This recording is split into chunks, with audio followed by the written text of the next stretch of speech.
Hello students, how are you all. Students, ये हमारा house property का सेकेंड रिवीजन वीडियो है। पहले वाले पार्ट में हम लोगों ने कवर किया था income from late out house property का इनकम कंप्यूटेशन। इन लेट आउट हाउस प्रॉपर्टी का इनकम कैसे कंप्यूट होता है, जीएबी का कैलकुलेशन, सेक्शन 24 में जो आपको डिडक्शन मिला था वो सब हमने पहले वाले पार्ट में कवर कर लिया था। ओके, तो अगर आपने ये वाला वीडियो देख रहे हो तो आपको पहले वो वाला वीडियो देखना चाहिए पार्ट 1 का, फिर आप ये वाला वीडियो देख सकते हो। ओके, इस वाले पार्ट में हम लोग कवर करेंगे आपका सेल्फ ऑक्युपाइड हाउस प्रॉपर्टी का इनकम कैसे कैलकुलेशन होगा, उसके साथ आपके जो deemed to be let out house property है या फिर अगर कोई house property stock in trade में तो उसका इनकम कैसे कैलकुलेशन होगा वो हम इस वाले पार्ट में डिस्कस करेंगे। ओके, तो आपके पास जो भी हाउस प्रॉपर्टी का नोट है वो आप ले लीजिए और मेरे साथ साथ आप रिवाइज करते जाइए। ओके, पहले हम बात करेंगे सेल्फ ऑक्युपाइड हाउस प्रॉपर्टी का इनकम कंप्यूटेशन कैसे होगा। तो सेल्फ ऑक्युपाइड हाउस प्रॉपर्टी क्या है सर? अगर कोई ओनर अपने खुद के घर में रह रहा है, उसे रेसिडेंशियल पर्पज के लिए वो हाउस प्रॉपर्टी को यूज कर रहा है तो उसे हम बोलेंगे self occupied house property. Okay sir, एक पर्सन कितना house property self occupied purpose के लिए यूज कर सकता है, कोई लिमिट है क्या, या फिर अपने मर्जी से यूज कर सकता है? तो इसका आंसर है एक person 2 house property self occupied purpose के लिए यूज कर सकता है। चाहे आपके पास कितना भी घर हो, मुकेश अंबानी के पास चाहे 100 घर हो, लेकिन वो 2 house property self occupied purpose के लिए यूज कर सकता है। हाउस प्रॉपर्टी की प्राइस में कोई भी लिमिट नहीं है, चाहे आप 2 करोड़ का घर ले सकते हो, 2 लाख का घर ले सकते हो, या फिर 1200 करोड़ का, 12,000 करोड़ का, कितना भी पैसा हो आपके पास उतने का घर ले सकते हो, लेकिन मैक्सिमम आपको 2 हाउस प्रॉपर्टी मिलेगा for self occupation purpose. Okay sir, जो सेल्फ ऑक्युपाइड हाउस प्रॉपर्टी होता है उसका इनकम हम कैसे कंप्यूट करेंगे? तो इसका इनकम कंप्यूटेशन के लिए आपका सेक्शन है, सेक्शन 23(2)(a। सेक्शन 23(2)(a) क्या बोलता है, जो सेल्फ ऑक्युपाइड हाउस प्रॉपर्टी उसका एनएवी आप डायरेक्टली नील ले लो। Okay, self occupied house property का एनएवी आपको नील लेना है। क्यों सर नील लेना है? क्योंकि इनकम यहाँ पे कोई जनरेट हो ही नहीं रहा है। अगर हम जीएबी कैलकुलेशन करेंगे, जीएबी कितना आएगा? 0 आएगा ना, क्योंकि यहाँ पे तो कोई वैल्यू है नहीं ना, ओनर अपने घर में खुद रह रहा है, तो इसी वजह से आपको एनएवी डायरेक्टली नील लेना है। ओके, अगर आप एनएवी डायरेक्टली नील लेते हो तो आपको सर कुछ डिडक्शन वगैरह मिलेगा क्या? बिल्कुल, आपको सेक्शन 24(a) में तो कोई भी डिडक्शन नहीं मिलेगा क्योंकि एनएवी नील है। सेक्शन 24 में तभी डिडक्शन मिलता है जब एनएवी का कोई वैल्यू हो। अगर एनएवी का वैल्यू 0 है या फिर एनएवी नेगेटिव में तो आपको डिडक्शन नहीं मिलेगा। ठीक है, लेकिन आपको 24(b) में जो इंटरेस्ट ऑन बोरोड कैपिटल है उसका डिडक्शन मिलेगा। ओके, अगर आपने अपनी हाउस प्रॉपर्टी बनाने के लिए लोन लिया या फिर अपनी हाउस प्रॉपर्टी का रिपेयर, रिनोवेशन, कंस्ट्रक्शन वगैरह करने के लिए लोन लिया है तो आपको डिडक्शन मिलेगा 24(b) में। ओके सर, कितने का डिडक्शन मिलेगा? यहाँ पे डिडक्शन का एक लिमिट है। अगर आपने हाउस प्रॉपर्टी की कंस्ट्रक्शन, रिपेयर, रिनोवेशन या फिर परचेज के लिए लोन लिया है तो आपको मैक्सिमम जो इंटरेस्ट मिलेगा वो मिलेगा 30,000 का। और ये एक पर्सन के लिए, एक हाउस प्रॉपर्टी के लिए नहीं है, मैक्सिमम पूरा एक पर्सन को जो डिडक्शन मिलेगा एक साल में वो मिलेगा 30,000 का। ओके, लेकिन ये जो 30,000 का डिडक्शन है ना, ये बढ़ के 2 लाख का हो सकता है अगर आपने ये 3 कंडीशन सेटिस्फाई कर रहे हो। ठीक है, कौन कौन से कंडीशन है सर? पहला कंडीशन है अगर आप लोन ले रहे हो फॉर कंस्ट्रक्शन और purchase of the house property. अगर आप घर खरीदने के लिए या फिर घर की कंस्ट्रक्शन करने के लिए कोई लोन ले रहे हो तो इसमें हो सकता है। दूसरा जो कंडीशन है, आप पहला कंडीशन है कि आपको लोन लेना चाहिए फॉर परचेज और construction of house property, and loan जो है लोन आपको लेना चाहिए ऑन और आफ्टर 1 अप्रैल 1999। ऑन और आफ्टर 1 अप्रैल 1999 के बाद आपको लोन लेना चाहिए। और जो तीसरा पॉइंट है वो ये है कि जो कंस्ट्रक्शन है या फिर परचेज है वो 5 साल के अंदर अंदर हो जाना चाहिए। जिस दिन आप लोन ले रहे हो उस डेट से 5 साल के अंदर अंदर आपका जो कंस्ट्रक्शन या फिर परचेज है वो हो जाना चाहिए। बिल्कुल सर, अगर ये 3 कंडीशन आप सेटिस्फाई करते हो तो आपको 2 लाख का डिडक्शन मिलेगा। अगर आप ये कंडीशन सेटिस्फाई नहीं करते हो या फिर आपने रिपेयर के लिए, रिनोवेशन के लिए लोन लिया है तो उस केस में आपको मैक्सिमम जो इंटरेस्ट मिलेगा वो 30,000 का मिलेगा। ओके सर, अगर किसी के पास 5 हाउस प्रॉपर्टी तो उस केस में हम क्या करेंगे? सपोज मेरे पास दिल्ली, मुंबई, चेन्नई, कोलकाता, बैंगलोर 5 जगहों पे 5 हाउस प्रॉपर्टी है, तो 2 हाउस प्रॉपर्टी मैं सेल्फ ऑक्युपेशन के लिए यूज करूंगा और बाकी के जो हाउस प्रॉपर्टी बच गए उससे हम क्या बोलेंगे? Deemed to be let out. Okay, 2 house property मेरा सेल्फ ऑक्युपेशन के लिए हो जाएगा, बाकी जो हाउस प्रॉपर्टी होगा वो उसे हम बोलेंगे deemed to be let out. एक जो इंपॉर्टेंट पॉइंट है आपको याद रखना वो ये है कि अगर ओनर अपने खुद के घर को ओनर के कैपेसिटी में यूज नहीं कर रहा है तो उससे सेल्फ ऑक्युपाइड हाउस प्रॉपर्टी का बेनिफिट नहीं मिलेगा। सर क्या है ये पॉइंट? इसे एक एग्जांपल के साथ समझाइए हमें। सपोज हम एक एग्जांपल लेते हैं, मिस अमृता। मिस अमृता का रिलायंस में नया नया जॉब लगा है। मिस अमृता एक लड़की है जिसकी रिलायंस में नया नया जॉब लगा है भुवनेश्वर में। ओके, तो मिस अमृता जैसे ही रिलायंस ज्वाइन करती है, मिस अमृता को रिलायंस वाले बोलते हैं कि मिस अमृता रिलायंस वालों को बोलते हैं कि सर क्या आप मुझे रेंट फ्री अकोमोडेशन प्रोवाइड करेंगे। जैसे हर एम्प्लॉयर अपने एम्प्लॉय को रेंट फ्री अकोमोडेशन देता है, क्या आप मुझे भुवनेश्वर में रेंट फ्री अकोमोडेशन दोगे। तो रिलायंस वाले बोलते हैं कि हाँ, हम आपको बिल्कुल रेंट फ्री अकोमोडेशन देंगे, लेकिन अभी हमारे पास घर नहीं है। अगर आपकी नज़र में कोई घर है तो आप बोलिए। तो मिस अमृता का खुद का एक सेल्फ ऑक्युपाइड हाउस प्रॉपर्टी है भुवनेश्वर में, 4 BHK का एक फ्लैट है। तो मिस अमृता को एक अपॉर्चुनिटी दिखा कि अगर मैं रिलायंस वालों को अपना घर लीज पे दे दूं तो रिलायंस वाले दोबारा वो घर मुझे ही देंगे ना। आज एम्प्लॉय रेंट फ्री अकोमोडेशन, वो घर तो मुझे ही मिलने वाला है, क्योंकि रिलायंस का भुवनेश्वर में मैं ही जॉब करता हूँ। ओके, तो अमृता ने क्या किया, अमृता ने रिलायंस वालों के साथ एग्रीमेंट बना लिया, रिलायंस वालों को अपना घर, खुद का घर रेंट पे दे दिया। ओके, उसके बाद रिलायंस वालों ने वही घर अमृता को दिया यूज करने के लिए आज रेंट फ्री अकोमोडेशन। तो ये पॉइंट क्या हुआ कि मिस अमृता अपने ही घर में, अपने ही फ्लैट में रह रही है, लेकिन not as a owner capacity. वो तो रिलायंस की एम्प्लॉय के हिसाब से उस घर में रह रही है। तो जब इनकम टैक्स वाले गए, इनकम टैक्स वालों ने बोला कि जो भी रेंट अपने रिलायंस वालों से रिसीव किया है लीज एग्रीमेंट में, उसके ऊपर हम हाउस प्रॉपर्टी में टैक्स लेंगे। तो मिस अमृता बोल रही है कि कई का tax, self occupied house property में तो मुझे कोई टैक्स देने की जरूरत नहीं है, सेल्फ ऑक्युपाइड हाउस प्रॉपर्टी में तो NAV नील है। तो यहां पे इनकम टैक्स वाले ये बोलते कि अगर आप अपने घर में ओनर कैपेसिटी में रह रहे हो तब भी आपको सेल्फ ऑक्यूपेशन का बेनिफिट मिलेगा। सेल्फ ऑक्युपाइड हाउस प्रॉपर्टी का बेनिफिट आपको तभी मिलेगा जब आप अपने खुद के घर में ओनर के कैपेसिटी में रह रहे हो। अगर आप अपने घर में ओनर कैपेसिटी में नहीं रह रहे हो तो उस केस में आपको सेल्फ ऑक्युपाइड हाउस प्रॉपर्टी का बेनिफिट नहीं मिलेगा। ये आपको याद रखना है। ओके सर, अब बात करते हैं ऑन ऑक्युपाइड हाउस प्रॉपर्टी के बारे में। सर ये ऑन ऑक्युपाइड हाउस प्रॉपर्टी क्या है? स्टूडेंट्स, अगर कोई हाउस प्रॉपर्टी खाली पड़ा है थ्रू आउट द ईयर, ना तो ओनर उसे सेल्फ ऑक्युपाइड पर्पज के लिए यूज कर रहा है, ना तो वो किसी को लेट आउट कर रहा है, ना तो किसी को भाड़े पे दे रहा है, तो उस टाइप के हाउस प्रॉपर्टी को हम बोलेंगे on occupied house property. Okay, अब सर इस टाइप की जो हाउस प्रॉपर्टी होती है इनकी टैक्सेशन कैसे होगा? इनके टैक्सेशन बिल्कुल वैसा ही होगा जैसे सेल्फ ऑक्युपाइड हाउस प्रॉपर्टी का होता था, यानी कि इनकी जो NAV है, नेट एनुअल वैल्यू, आपको नील लेना है। इसमें से आप माइनस कर सकते हो 24B में जो भी आपने इंटरेस्ट वगैरह पे कर रहे हो, जो भी आपने लोन लिया था फॉर परचेज, कंस्ट्रक्शन या फिर repair, renovation of the house property, वो आप माइनस कर सकते हो। इसमें भी वही लिमिट है, अगर आप रिपेयर वगैरह के लिए लोन ले रहे हो तो आप 30,000 माइनस कर सकते हो। अगर आपने परचेज या फिर कंस्ट्रक्शन के लिए ले रहे हो और वो तीनों कंडीशन सेटिस्फाई करते हो तो आप 2 लाख तक माइनस कर सकते हो। सर ये तो बहुत ही अच्छी बात है कि हम 2 सेल्फ ऑक्युपाइड हाउस प्रॉपर्टी ले सकते हैं और 2 अनऑक्युपाइड हाउस प्रॉपर्टी ले सकते हैं। नहीं स्टूडेंट्स, यहाँ पे जो लिमिट है वो ये है कि अगर आप सेल्फ ऑक्युपाइड का बेनिफिट लेते हो तो आप अनऑक्युपाइड का बेनिफिट नहीं ले सकते। अगर आप अनऑक्युपाइड का बेनिफिट लेते हो तो आप सेल्फ ऑक्युपाइड का बेनिफिट नहीं ले सकते। यानी कि पॉइंट ये है कि आपको मैक्सिमम 2 हाउस प्रॉपर्टी मिलेगा, चाहे वो सेल्फ ऑक्युपाइड हो चाहे वो अनऑक्युपाइड हो, दोनों मिला के मैक्सिमम आपको 2 मिलेगा। ठीक है, ओके सर। उसके बाद है deemed to be let out house property.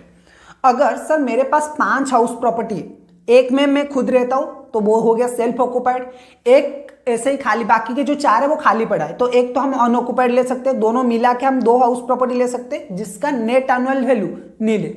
Sir बाकी के जो 3 हाउस प्रॉपर्टी उनका क्या होगा? बाकी के जो 3 हाउस प्रॉपर्टी उसे हम बोलेंगे deemed to be let out house property. अगर आपके पास deemed to be let out house property है तो उसका इनकम कैसे कैलकुलेट होगा? उसकी जो इनकम कैलकुलेशन होगा वो सेक्शन 23 सबसेक्शन 4 में दे रखा है। ये बोल रहा है कि आपको क्या करना है, उसका GAV लेना है, reasonable expected rent. Reasonable expected rent sir कैसे कैलकुलेट होता है? सिंपल है, म्युनिसिपैलिटी रेंटल वैल्यू आपको लेना है, आपको कंपेयर करना है उसे फेयर रेंटल वैल्यू के साथ। दोनों में से जो भी हायर है, म्युनिसिपैलिटी रेंटल वैल्यू और फेयर रेंटल वैल्यू, दोनों में से जो भी हायर है उसे आपको कंपेयर करना है स्टैंडर्ड रेंट के साथ। स्टैंडर्ड रेंट को कंपेयर करने के बाद दोनों में से जो भी लोअर है वो हो जाएगा आपका रीजनेबल एक्सपेक्टेड रेंट, जैसे हम GAV के कैलकुलेशन कर देते हैं। बिल्कुल, तो आपको रीजनेबल एक्सपेक्टेड रेट लेना है, उसका GAV। सर क्यों रीजनेबल एक्सपेक्टेड रेंट ही लेना है, क्यों RER ही लेना है? क्योंकि यहाँ पे स्टूडेंट्स कोई एक्चुअल वाला पार्ट है ही नहीं। जो तीनों हाउस प्रॉपर्टी हम deemed to be let out ले रहे हैं वो हाउस प्रॉपर्टी किसी को हमने भाड़े पे नहीं दिया है, वो बस खाली पड़ा है। अगर हमारे पास 2 हाउस प्रॉपर्टी से ज्यादा घर खाली पड़ा है तो उसे हम बोलेंगे deemed to be let out. तो यहाँ पे आपको कोई इनकम नहीं मिल रहा है, तो जो रीजनेबल एक्सपेक्टेड रेंट है, जो नोशनल वाला इनकम होता है ना, वो ही आपको लेना है, ठीक है। तो उसके बाद आपको जो 24A, तो एनए भी आप जीए भी आपको लेना है, रीजनेबल एक्सपेक्टेड रेंट, उसमें से आपको लोकल टैक्सेस वगैरह माइनस करना है, जैसे आप municipality tax, water tax, sewerage tax minus करते हैं। उसके बाद आपका आएगा एनएबी, एनएबी के बाद एनएबी से आपको 30% माइनस करना है 24A में स्टैंडर्ड डिडक्शन, एंड 24B में आपने जितना भी लोन लिया है यहाँ पे आपको पूरा माइनस करना है। यहाँ पे कोई भी लिमिट नहीं है as self occupied house property, क्योंकि यहाँ पे deemed to be let out आप ले रहे हो, तो यहाँ पे जो इंटरेस्ट है उसका कोई लिमिट नहीं है। ओके सर, अगर उसके बाद हमारा कोई हाउस प्रॉपर्टी है जो पार्टली सेल्फ ऑक्युपाइड के लिए यूज हो रहा है एंड पार्टली लेट आउट के लिए यूज हो रहा है, सपोज मेरा एक ऐसा हाउस प्रॉपर्टी है जिसमें 2 फ्लोर है, एक फ्लोर मैं यूज कर रहा हूं और एक फ्लोर मैंने किसी को भाड़े पे दिया है, ठीक है।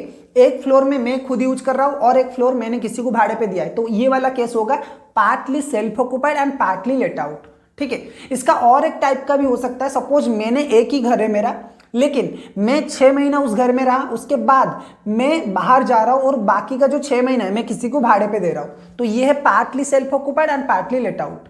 अब ये partly self occupied and partly let out 2 type के हो सकते हैं, एक हो सकता है एरिया वाइज डिवीजन और एक हो सकता है टाइम वाइज डिवीजन, ठीक है। अगर मैं अपना घर कुछ टाइम के लिए खुद यूज कर रहा हूं, उसके बाद भाड़े पे दे रहा हूं, सपोज 6 महीना मैंने यूज किया या फिर 5 महीना मैंने यूज किया, उसके बाद किसी को भाड़े पे दे दिया, तो ये होगा टाइम वाइज डिवीजन, ठीक है। अगर आप टाइम वाइज डिवीजन मतलब ऐसे किसी को लेट आउट कर रहे हो, तो यहाँ पे आपको सेल्फ ऑक्यूपेशन का कोई भी बेनिफिट नहीं मिलेगा, यानी कि जो आपने 5 महीना रहा अपने घर पे, वहां पे आपको कोई भी बेनिफिट नहीं मिलेगा, ठीक है। यहाँ पे ये जो घर है इसे पूरा का पूरा लेट आउट ट्रीट किया जाएगा। आपको रीजनेबल एक्सपेक्टेड रेंट, जो मतलब municipality rental value, fair rental value, standard rent, ये पूरा 1 साल का लेना है, लेकिन जो एक्चुअल वाला पार्ट है वो सिर्फ आपको 6 महीना या फिर 7 महीना जितना आपने लेट आउट किया है उतने का लेना है, ठीक है। उसके बाद अगर आपका एरिया वाइज डिवीजन है, यानी कि आपका 2 फ्लोर है, एक फ्लोर में आप खुद रह रहे हो और बाकी का फ्लोर आप किसी को भाड़े पे दे रहे हो, तो उस केस में इसे क्या किया जाएगा, आप ऐसे ट्रीट करोगे कि जो दोनों फ्लोर है वो दोनों सेपरेट हाउस प्रॉपर्टी, सपोज 50-50 का रेशियो है, मतलब 2 3 BHK के फ्लोर है, एक फ्लोर ग्राउंड फ्लोर है जिसमें मैं खुद रह रहा हूं और एक फ्लोर में मेरा एक टेनेंट रह रहा है जिसे मैंने भाड़े पे दिया है। तो आपको क्या करना है, जो दो पार्ट है ना, इसको दोनों सेपरेट हाउस प्रॉपर्टी ट्रीट करना है। मेरा वाला जो पार्ट है, मैं जिसमें रह रहा हूं, वो होगा सेल्फ ऑक्युपाइड हाउस प्रॉपर्टी और वो जिसमें रह रहा है वो होगा लेट आउट हाउस प्रॉपर्टी। लेकिन सर घर तो पूरा एक ही है, इसका तो वैल्यू होगा वो भी एक होगा। इसी वजह से स्टूडेंट जब इसका इनकम आप कंप्यूट करेंगे, इस टाइप के जो हाउस प्रॉपर्टी है इसका जब आप इनकम कंप्यूट करोगे, तो आपको क्या करना है, आपको इन दोनों हाउस प्रॉपर्टी को सेपरेट ट्रीट करना है। जो भी कॉमन वैल्यूज है, जैसे कि municipality rental value, fair rental value, standard rent, municipality tax, interest on borrowed fund, इस टाइप के जितने भी कॉमन वैल्यूज है, आपको क्या करना है, जिस रेशियो में घर डिवाइडेड है, जिस रेशियो में वो फ्लोर डिवाइडेड है, अगर 50-50 हो सकता है, 60-40 हो सकता है, जिस भी रेशियो में वो डिवाइड है, उसी रेशियो में आप इन सारे कॉमन वैल्यूज को डिवाइड करोगे। सेल्फ ऑक्युपाइड का बहुत ही सिंपल है, आपको एनएवी नील लेना है और जो भी इंटरेस्ट है वो आपको माइनस करना है, और जो लेट आउट वाला है उसका इनकम आपको सेपरेट कंप्यूट करना है। Okay sir. उसके बाद अगर आपके house property stock in trade में, तो उस केस में इसका ट्रीटमेंट क्या होगा सर। सपोज मैं एक बिल्डर हूं, ओके, मैं एक बिल्डर हूं और मैंने एक प्रोजेक्ट बनाया जिसमें 20 फ्लैट थे, टोटल 20 फ्लैट्स थे, 10 इमीडिएटली सेल हो गए, लेकिन बाकी के जो 10 है वो सेल ही नहीं हो रहा है, वो मेरे पास ऐसे ही पड़ा है आज स्टॉक इन ट्रेड। तो उसकी ट्रीटमेंट सर क्या होगा, क्योंकि हाउस प्रॉपर्टी तो है, गवर्नमेंट यहाँ पे बोल रहा है कि अगर आपका house property stock in trade में, तो आपको क्या करना है, 2 साल तक उसकी जो नेट एनुअल वैल्यू है वो आप नील ले सकते हो, 2 साल तक आप उसका नेट एनुअल वैल्यू नील ले सकते हो। लेकिन उसके बाद आफ्टर 2 इयर्स वो अगर आप फिर भी आपसे नहीं बिक रहे, तो उस केस में क्या होगा, वो सारे के सारे deemed to be let out house property treat किया जाएंगे। Okay sir. उसके बाद पॉइंट आता है सेक्शन 25 का। सेक्शन 25 क्या बोल रहा है सर, अगर आप आउटसाइड इंडिया में किसी को इंटरेस्ट पेमेंट कर रहे हो, आप अगर आपने लोन लिया था for your house property from outside India और आप आउटसाइड इंडिया में किसी को इंटरेस्ट पेमेंट कर रहे हो, तो आपको टीडीएस काटना पड़ेगा। अगर आप विदाउट डिडक्टिंग टीडीएस इंटरेस्ट पे कर रहे हो तो आपको डिडक्शन नहीं मिलेगा। जिस भी इंसान को अगर आप पे कर रहे हो, अगर इंडिया में उसका कोई एजेंट है तो आपको डिडक्शन मिलेगा, अगर आप टीडीएस काट के पे कर रहे हो तो आपको डिडक्शन मिलेगा। लेकिन अगर आप आउटसाइड इंडिया को इंटरेस्ट पे कर रहे हो विदाउट डिडक्टिंग टीडीएस तो आपको डिडक्शन नहीं मिलेगा। और एक पॉइंट है, अगर आपका जो ऑन रियलाइज रेंट है या फिर जो एरियर रेंट है, जो आपने लेट आउट हाउस प्रॉपर्टी में कवर किया था, ऑन रियलाइज रेंट और एरियर रेंट, अगर ऑन रियलाइज रेंट है या फिर एरियर रेंट पहले हमें अलाउड हुआ था, पिछले साल में हमें अलाउड हुआ था, लेकिन अभी वो रिकवर हो रहा है। सपोज मेरा एक टेनेंट था जिसने मुझे 2 महीने का भाड़ा नहीं दिया था और भाग गया था, उसमें से उसके पास से मुझे 1 लाख रुपए रिकवर करने थे, वो बाद में मुझे वो 1 लाख रुपए दे रहा है और मुझे ऑलरेडी उस अमाउंट के ऊपर डिडक्शन मिल चुका है। मैंने unrealised rent already minus कर चुका, मैं जब जीएबी कैलकुलेट कर रहा था ना, तब मैंने ऑन रियलाइज रेंट माइनस कर चुका हूँ। तो अभी जो रिकवरी मुझे हो रहा है, गवर्नमेंट बोल रहा है आपको इसमें टैक्स देना है, लेकिन यहाँ पे आपको कितना टैक्स देना है, जितना आपको एक्चुअली पैसा मिल रहा है उस पैसे से आपको 30% माइनस करना है, बाकी जो बचा उसके ऊपर आपको टैक्स देना है। सो सेक्शन 25A क्या बोलता है, recovery of unrealised rent and arrear rent. अगर आपको एरियर रेंट या फिर ऑन रियलाइज रेंट मिला है तो उस केस में आपको क्या करना है, बहुत ही सिंपल है, जितना आपको पैसा मिला है उसमें से आप डायरेक्टली 30% माइनस कर लीजिए।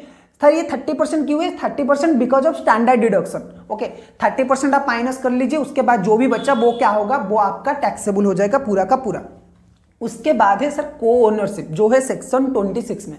सेक्शन 26 क्या बोलता है कि अगर कोई हाउस प्रॉपर्टी का मल्टीपल ओनर है, देन हम उसे बोलेंगे, ईच ओनर को हम बोलेंगे को ओनर। ओके सर, को ओनर का फायदा क्या होता है, बहुत सारे फायदे। अगर आप सेल्फ ऑक्युपाइड हाउस प्रॉपर्टी में को ओनर हो, सपोज एक सेल्फ ऑक्युपाइड हाउस प्रॉपर्टी, उसमें 2 ओनर है, मैं और मेरी बीवी एक हाउस प्रॉपर्टी रेसिडेंशियल पर्पज के लिए यूज कर रहे हैं जो हमारी है, दोनों उसमें 50-50 के ओनर है। तो हमारा फायदा क्या होगा, अगर हमने लोन लेके घर बनाया है तो जो इंटरेस्ट अमाउंट है वो एक पर्सन को कितना मिलता है, 30,000 का या फिर 2 लाख का। यहाँ पे हम दोनों को 2-2 लाख का मिलेगा, यानी कि हम 4 लाख का बेनिफिट ले सकते हैं। ओके, लेकिन अगर लेट आउट हाउस प्रॉपर्टी है तो उस केस में भी हमें बेनिफिट मिलेगा। अगर लेट आउट हाउस प्रॉपर्टी है तो हमारा जो इनकम आएगा, इनकम फ्रॉम हाउस प्रॉपर्टी, वो हमारी दोनों के बीच में डिवाइड हो जाएगा और हमें कम टैक्स देना है। ठीक है, तो ये बेसिकली एक बेनिफिट है। तो अगर को ओनर किसी भी हाउस प्रॉपर्टी का मल्टीपल ओनर है तो ईच ओनर को हम क्या बोलेंगे, को ओनर। अगर सेल्फ ऑक्युपाइड हाउस प्रॉपर्टी है तो दोनों को इंटरेस्ट इक्वली मिलेगा, मतलब जितना भी इंटरेस्ट है टोटल दोनों को 30,000 का जो भी लिमिट है वो पूरा का पूरा फुल्ली मिलेगा, या फिर 2 लाख का 2 लाख का मिलेगा जो एक पर्सन को मिलता था। दूसरा जो बेनिफिट है वो है, अगर लेट आउट हाउस प्रॉपर्टी है तो उस केस में क्या होगा, बहुत ही सिंपल है, जितना भी इनकम आएगा डिवाइड हो जाएगा रेशियो ऑफ ओनरशिप के हिसाब से और दोनों को कम टैक्स देना है। ठीक है, तो ये था स्टूडेंट्स पूरा का पूरा हाउस प्रॉपर्टी का रिवीजन। अगर आपको हाउस प्रॉपर्टी का क्वेश्चन करना है तो आप नॉर्मली जो सीए मैट है या फिर सीएमए मैट के जो पास्ट ईयर क्वेश्चन है वो कर सकते हैं। हाउस प्रॉपर्टी के जो क्वेश्चन है, हाउस प्रॉपर्टी सैलरी और रेसिडेंशियल स्टेटस की जो क्वेश्चन है वो हम एक और सीरीज लाने वाले, जिसमें हम एग्जाम के रिलेटेड जो इंपॉर्टेंट क्वेश्चन है वो सब कवर करेंगे। ठीक है, तो आज की वीडियो में बस इतना।